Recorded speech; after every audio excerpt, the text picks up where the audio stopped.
સીતાનું પાત્ર. તો અહીંયા તો આપણને ખબર છે સુંદરકાંડમાં સીતા. હવે તમારા જનરલ નોલેજનો સવાલ આવ્યો, કયા પર્વત પર રાખ્યા છે એમને મેં સમજાવ્યું હતું. કયા પર્વત પર છે? પહેલા જ સવાલમાં સમજાવ્યું હતું. કયા પર્વત પર રાખ્યા છે? જનરલ નોલેજનો સવાલ આવ્યો, પૂછાયા. તમે સ્પર્ધાત્મક પરીક્ષામાં હો તો ત્રિકુટાચલ પર્વત સમજાયું નહોતું? દ્વીપ કયો? દ્વીપ કયો? સુંદર દ્વીપ. ત્યાં એમને રાખ્યા છે, કેદ કરીને રાખ્યા છે. પણ હવે સીતાને આપણે સમજીએ છીએ. તો સીતા માતા મળ્યા હતા કેવી રીતે જનક રાજાને? બોલો, મળ્યા હતા ખબર છે ને? કઈ રીતે મળ્યા હતા? જમીન ખેડતા હતા તો જમીનમાંથી ગળામાંથી સીતાજી નીકળ્યા, હે ને? એટલે જમીન પુત્રી, ધરતી પુત્રી છે. અને ધરતી પુત્રી એટલે સમજી લઈએ આપણે કે સવારમાં આપણે ઉઠીને એવું કહ્યું છે શાસ્ત્રોમાં, ધરતીને પણ પ્રણામ કરવા જોઈએ. કેમ? આપણા આટલા બધાનો ભાર ખમી રહ્યા છે. ધરતીકંપ થાય, સુનામી થાય તો હલવા માંડીએ છીએ, દોડવા માંડીએ છીએ. આપણને સ્થિર રાખ્યા છે ધરતીએ.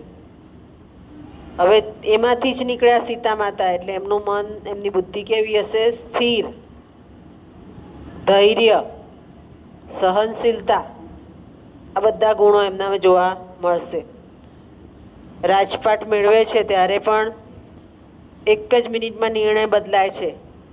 રામને રાજ્યાભિષેક કરવાનો છે, પણ એ જ સમયે કૈકેયીનું વરદાન આવે છે, એટલે એમને રાજરાણી બનવા બદલે વનવાસ જવું પડે છે. તો જરા પણ એમ કે માઠું લગાડતા નથી, પણ રામને જવાનું છે તો પોતે પણ જોડે જવા તૈયાર થાય છે. એના માટે કાલિદાસે બહુ સરસ વર્ણન કર્યું છે આ રામ અને સીતાનું, કે એ લોકો રાજ્યાભિષેક થવાનો છે તો શ્વેત માંગલિક વસ્ત્ર પહેર્યા છે, શ્વેત. અને વનવાસ જતી વખતે પણ શ્વેત પહેરવા પડે. તો ખાલી વસ્ત્ર એના એ છે, જગ્યા બદલાય છે. રાજ્યાભિષેક થવાને બદલે વનમાં જવાનો વારો આવી જાય છે. બીજું એમ કે મુશ્કેલ પરિસ્થિતિમાં જ્યારે સીતા માતા જાય છે ત્યારે પોતાનામાં જે ગુણો છે એ સક્રિય બને છે.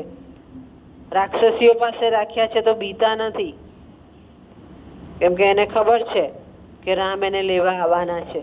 એક વિશ્વાસ, દ્રઢ સંકલ્પ. અને સામે હનુમાનજીને જુએ છે તો હનુમાનને જોઈને એને, સેવકને જોઈને એને ખ્યાલ આવી જાય છે કે આ રામનો જ સેવક છે, રામે જ મોકલ્યો છે, કારણ કે પોતે તો બીજા દેશમાં છે.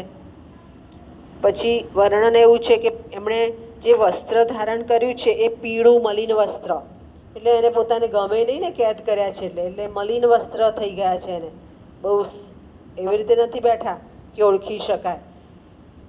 એટલે એના મન ઉપર પણ અસર થાય છે સુંદરકાંડમાં જ્યારે એમને કેદ કર્યા છે ત્યારે.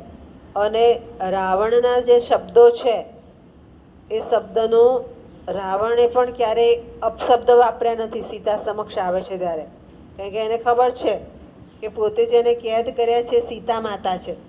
પછી સીતાએ પણ એને ક્યારેય સામે જવાબ નથી આપ્યો, કેમ કે બંનેને ખબર છે કે રામ આવવાના જ છે.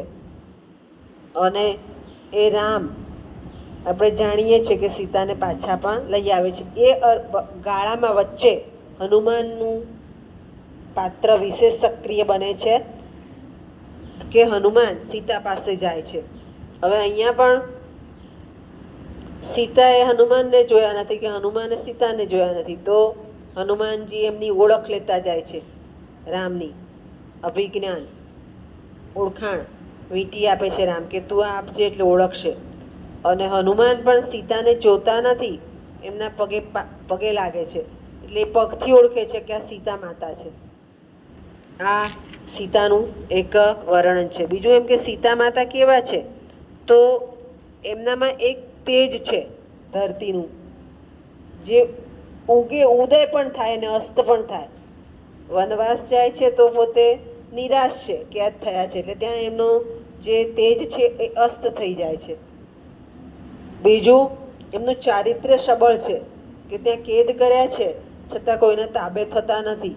છતાં એમ કે ગભરાતા નથી અને એક મનમાં ચોક્કસ નિર્ણય છે કે એમને આવીને રામ લઈ જશે અને એ હનુમાનને જોઈને એનો પોતાને મનને શાંતિ મળે છે કે ના ચોક્કસ રામ એમને લેવા આવશે. પણ એમનામાં ગુણો કેવા છે તો ધૈર્ય છે, સહનશીલતા છે, સમય આવે પોતે એ પરિસ્થિતિ પ્રમાણે વર્તવું, એ બધા જ ગુણો સીતામાં જોઈ શકાય છે.